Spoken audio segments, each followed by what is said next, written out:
I came back after 12 years of black ops deployments and found my mother serving drinks at a poolside gathering inside the waterfront mansion I had purchased for her. She looked straight at me with dull, clouded eyes and asked if I was there to take care of the air conditioning. She didn't recognize the Navy SEAL standing in front of her. She had no idea that the man wearing a contractor's uniform had $80 million in cryptocurrency and a growing, focused need to destroy the people who had stolen her life. My name's Michael Reed. I'm 62 years old. For the last 12 years, I've operated in locations that don't appear on any map, carrying out actions the government will never publicly acknowledge. I survived roadside bombs in Fallujah, firefights in Mogadishu, and a helicopter crash in the mountains of Afghanistan. I came home with more scars than skin and a Purple Heart I've never worn. But none of that prepared me for what I discovered when I walked up the driveway at 2847 Ocean Boulevard in La Jolla, California.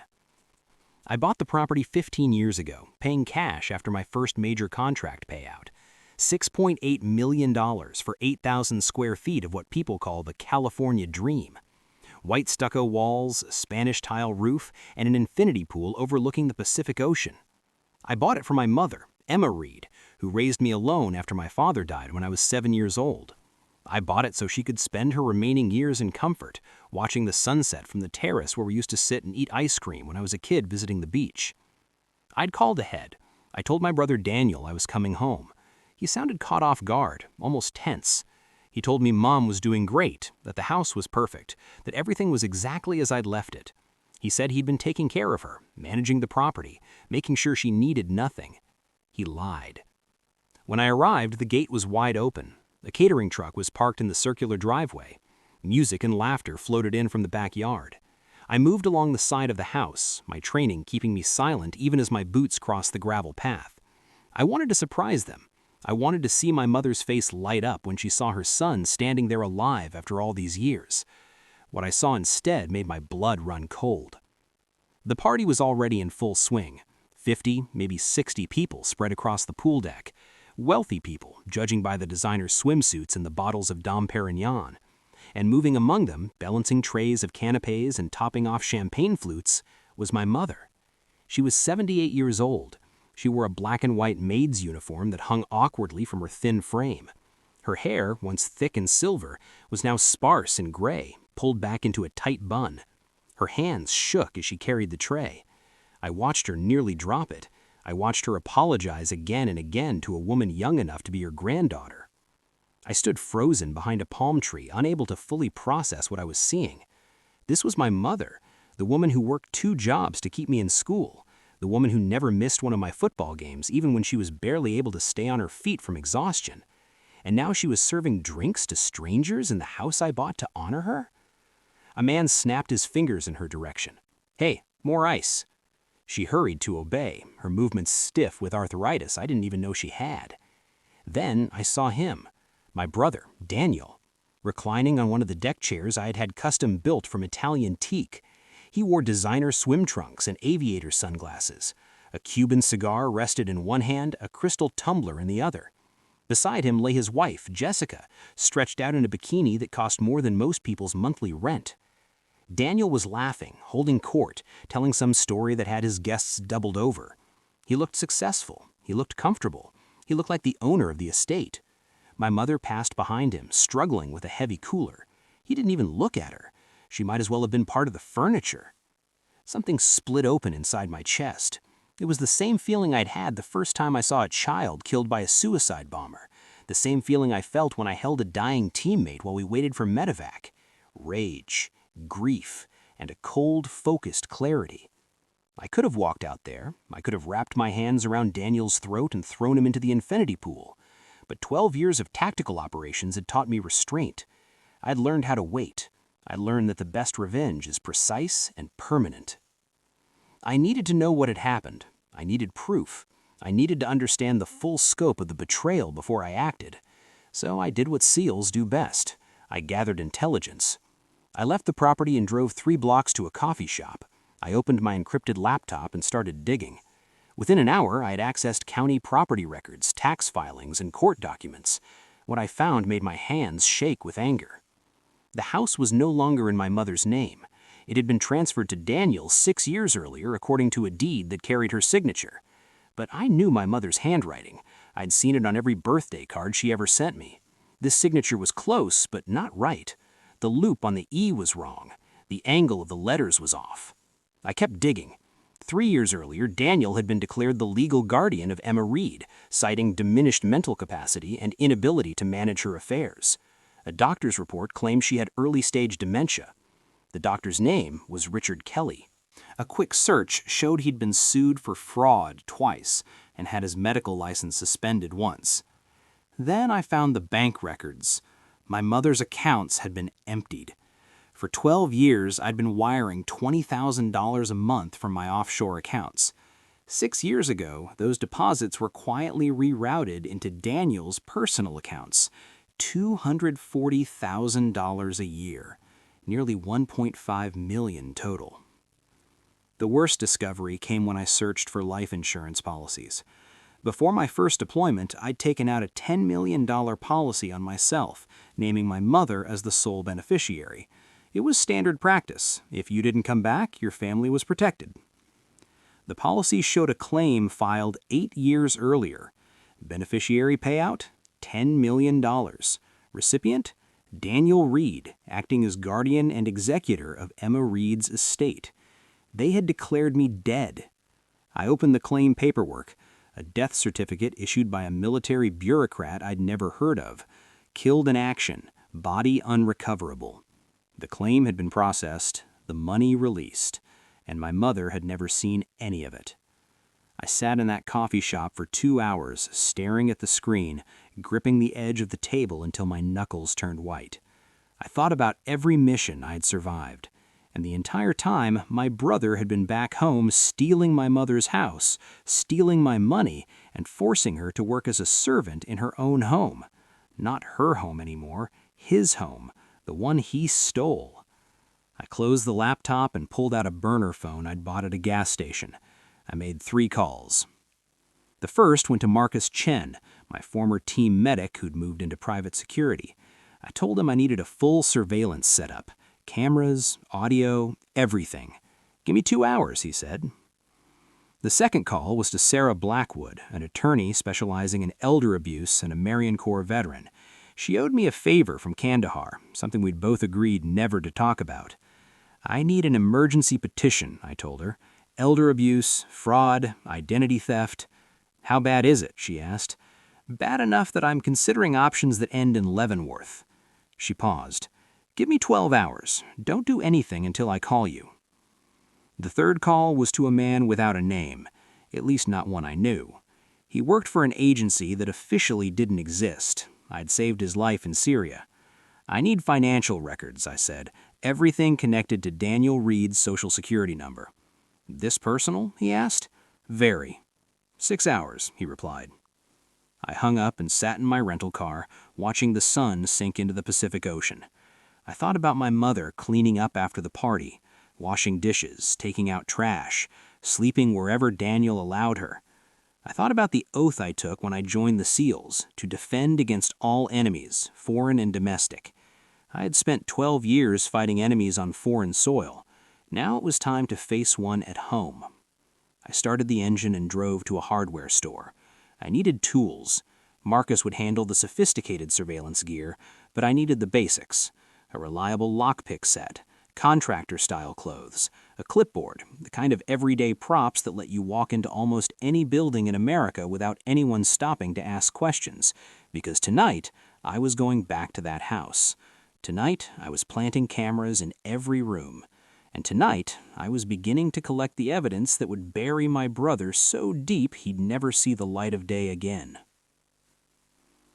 I'd spent 12 years learning how to track, corner, and dismantle the most dangerous men in the world.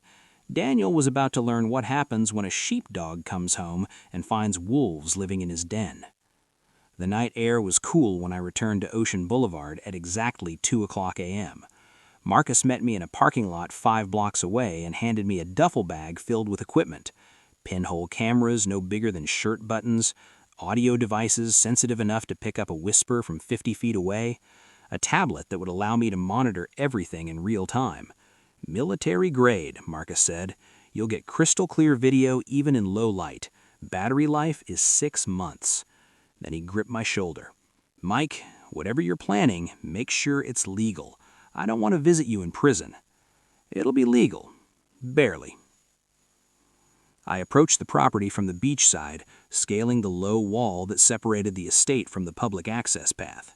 The party was long over. The lights were off, except for a faint glow coming from the kitchen. Someone was still awake.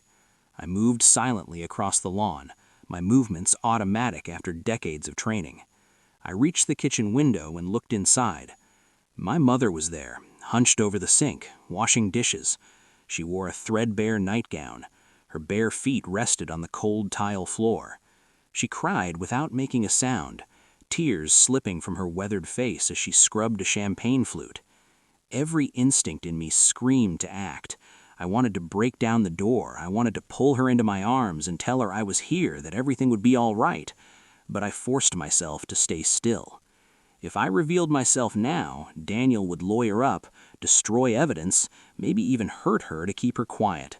I needed overwhelming proof. I needed to catch him doing something so undeniably vile that no amount of money or legal maneuvering could save him. So I watched. I watched my mother finish the dishes. I watched her dry them with shaking hands and carefully put them away. I watched her turn off the light and shuffle toward the back of the house. Not upstairs to the master bedroom, not to any of the 4 guest rooms I'd furnished with expensive beds and artwork. She opened a door near the utility room and descended a narrow staircase. The basement. They had my mother living in the basement. I waited until I was sure she was asleep. Then I moved. I picked the lock on the back door, a skill the Navy taught me for very different purposes. Inside, the house smelled wrong. It didn't smell like my mother's cooking or her lavender soap. It smelled like expensive cologne, old wine, and the kind of decay that comes from moral rot. I moved through the house like a ghost, planting cameras behind picture frames, inside air vents, and among the decorative succulents Jessica liked to display. I placed audio devices in the chandelier above the dining table, in the living room near where Daniel usually lounged, and inside the master bedroom. The master bedroom was an abomination. My mother's furniture, the antique pieces she'd inherited from her own mother, were gone. In their place stood sleek, soulless modern furniture that probably cost a fortune and meant nothing. The walk-in closet I designed for my mother's modest wardrobe was crammed with Jessica's designer clothes, many of them still with tags attached. I placed a camera inside the smoke detector and moved on. The basement was worse. I had designed it as an entertainment space, a wine cellar, maybe a home gym. It had good structure, good lighting, and proper ventilation. Daniel had turned it into a cell. My mother's room was a corner boxed off with cheap drywall. Inside was a twin bed with a thin mattress, a small dresser, and a single lamp. Nothing else. No windows, no decorations, no bathroom. Just a door leading to a tiny utility toilet and sink. The ceiling was stained with water damage, a long crack slowly dripping moisture. On the dresser sat a photograph in a cheap plastic frame. It was me in my dress blues for my SEAL graduation 28 years earlier, young, proud, full of belief. Next to it was my Purple Heart, the one I'd mailed home from Germany after taking shrapnel. She had kept them, even after they told her I was dead, even after everything had been taken from her. I placed a camera in the heating vent and left. By 4 a.m., I was back in my rental car, tablet in hand, watching the feeds come online one by one.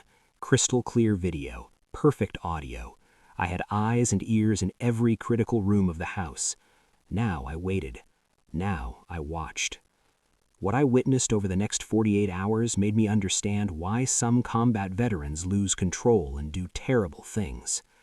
I watched my brother order my mother around like an animal. "Emma, I told you to use the polish on the silver, not the regular cleaner. Do you want to ruin it? It's worth more than you'll ever be." I watched Jessica throw a full cup of coffee at my mother because it wasn't hot enough. The mug shattered across the kitchen tile. "Clean it up and make me another one. Actually hot this time, not the lukewarm garbage you usually serve." My mother dropped to her knees, gathering broken ceramic with bleeding fingers. I watched Daniel host another party, smaller this time, a dozen guests. Someone joked about the help and asked where he found her. Daniel laughed. She came with the house, previous owner's mother or something. I keep her out of charity. She's slow, but she works cheap. Previous owner, as if I had never existed. I watched my mother serve dinner, a meal she'd spent 6 hours preparing. No one thanked her. When she tripped and spilled wine on the tablecloth, Daniel erupted. He grabbed her arm hard enough to make her cry out and shoved her toward the kitchen. "You stupid old woman, that's Italian linen. Do you have any idea what it costs? It comes out of your food budget." Food budget. I later learned he gave her $40 a week. $40 in one of the most expensive cities in America. She survived on rice and canned beans while they indulged in Japanese Wagyu and French wine. The moment that nearly broke me came on the third night. Jessica stumbled down into the basement, drunk on whatever expensive cocktail she'd been nursing. She stood in the doorway of my mother's room. "You know what I think, Emma? I think you're faking it. I think you remember everything. I think you pretend to be confused to get sympathy." My mother sat on the bed in her nightgown, looking up with lost eyes. "I'm sorry, Jessica. I don't understand." "Don't call me Jessica. It's Mrs. Reed to you." She stepped closer. "Daniel is too soft on you." "He lets you stay here without paying rent," Jessica said, her voice dripping with contempt. "He feeds you. He gives you work so you have something to do with your miserable life. And how do you repay us? By screwing up, by humiliating us in front of our friends." "I'm trying," my mother whispered. "I really am. I'm sorry if I'm not good enough." "You're not," Jessica snapped, "and you never will be." She glanced around the empty room, her expression twisted with disgust. "This is already far more than you deserve. You know Daniel wanted to put you in a state facility, one of those places where they dump old people and forget they exist. But I talked him into letting you stay here, so you should show some gratitude." My mother nodded, tears streaming freely down her face. "Thank you, Mrs. Reed. Thank you for your kindness." Jessica let out a sharp, humorless laugh. "Kindness. That's hilarious." She turned toward the stairs, then stopped. "Oh, and Emma, if you ever bring up Michael again, if you ever talk about your dead son to anyone, I'll make sure Daniel goes through with that nursing home idea. Do you understand?" "I understand." "Good." Jessica climbed the stairs and slammed the door behind her. A second later, I heard the lock slide into place. They were locking her in every night. I sat in my rental car, shaking with a level of rage so intense I thought I might pass out. I had killed men for less than what I had just witnessed. I had taken lives under orders that caused far less harm than what my brother was inflicting on our mother every single day. But I forced myself to breathe, to slow my heart, to think like an operator. The mission wasn't finished. I still needed more. I needed the money trail. I needed to understand the full scope of the fraud. My phone vibrated, a message from my contact at the agency. 3 encrypted files. I downloaded them and began reading. The first file detailed Daniel's bank records. I followed the $10 million insurance payout from start to finish. He had placed $2 million into a legitimate investment account, likely to avoid suspicion. The rest had been laundered through layers of shell companies, luxury vehicles purchased and immediately sold, artwork bought at wildly inflated prices from galleries that existed only on paper, real estate flips that never actually occurred. $5 million had been converted into gold and stored in a private vault in Las Vegas. $2 million went toward his lifestyle, cars, trips to Europe, memberships at exclusive clubs. The remaining $1 million disappeared into cryptocurrency wallets that would require a supercomputer to trace. The second file contained property records. Daniel hadn't wasted time. He transferred the La Jolla house into an LLC he controlled. He used my mother's identity to take out a reverse mortgage on her childhood home in Oregon, pocketed the cash, and let the bank foreclose. He opened credit cards in her name and maxed them out. Her credit score was destroyed. She would never qualify for an apartment or a loan again. The third file was medical documentation. I read through Dr. Kelly's notes with growing fury. The dementia diagnosis was built on a single appointment where Daniel accompanied her and answered every question for her. Patient exhibits confusion and memory loss, unable to recall basic information without assistance from family member. It was a setup. Daniel had coached her, threatened her, manipulated the situation to secure a diagnosis that gave him legal control. But there was more. I found records from her real physician, Dr. Sarah Martinez at the VA hospital. My mother had been under her care for 10 years. The notes were thorough and unmistakable. Patient alert and engaged, no signs of cognitive decline, demonstrates excellent recall, discussed current events and family history.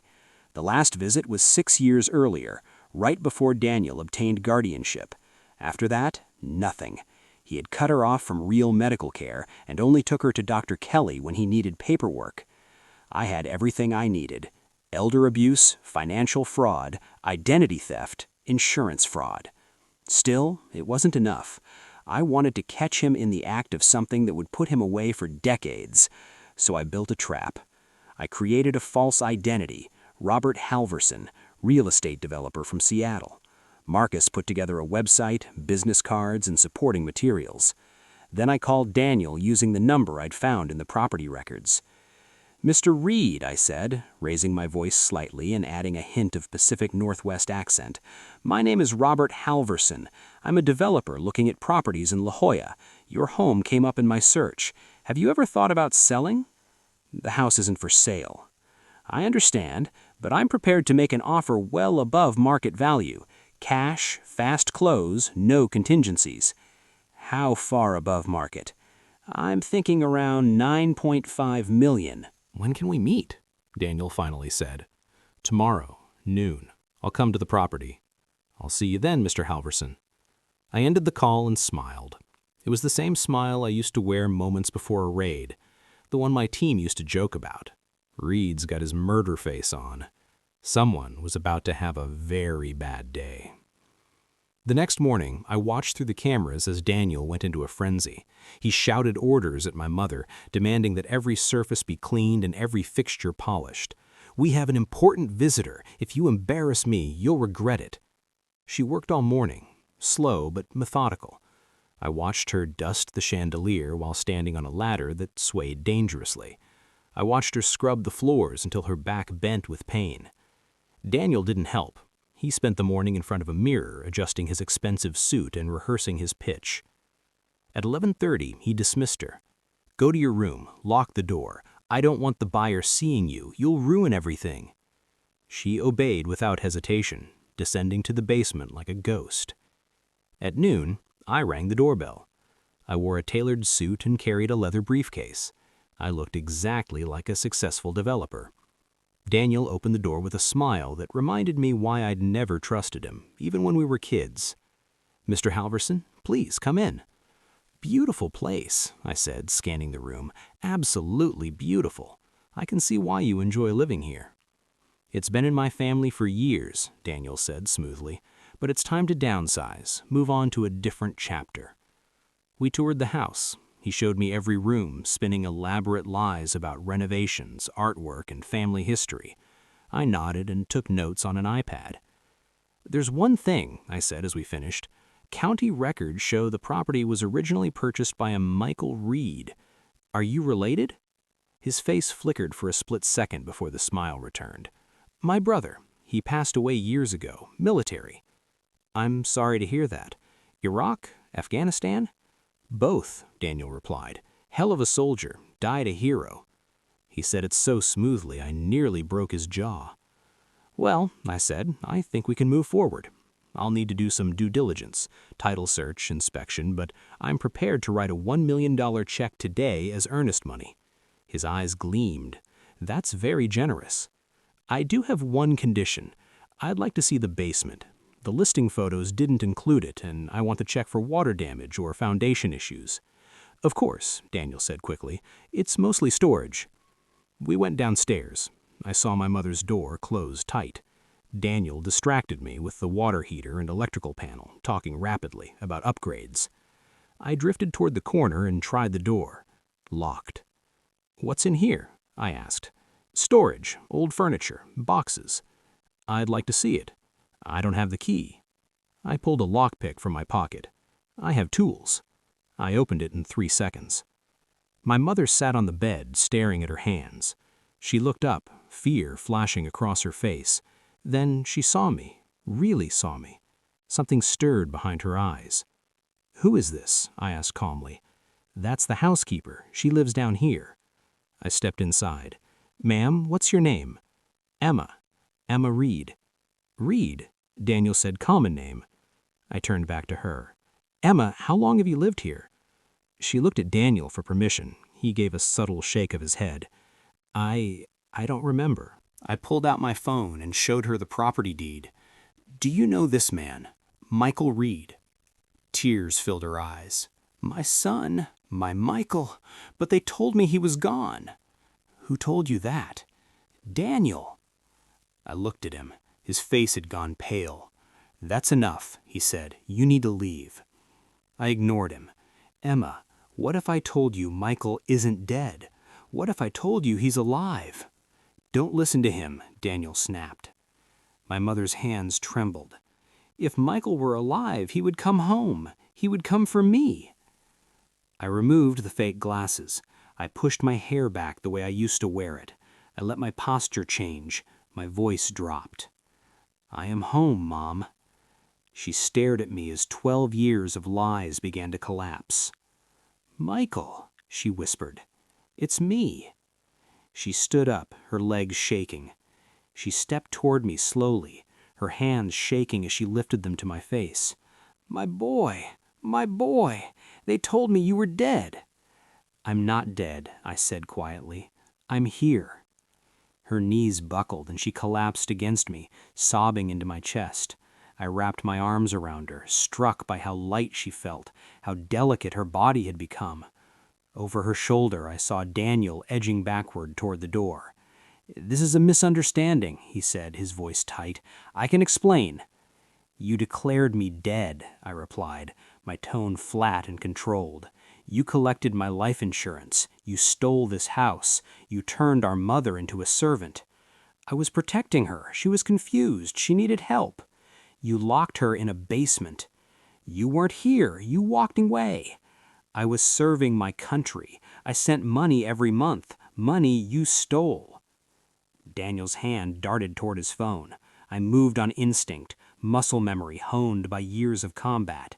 In one fluid motion, I twisted his wrist behind his back and sent the phone skidding across the floor before he could dial. "Let me go," he shouted. "I'll call the police." "Please do," I said calmly. "They're already on their way."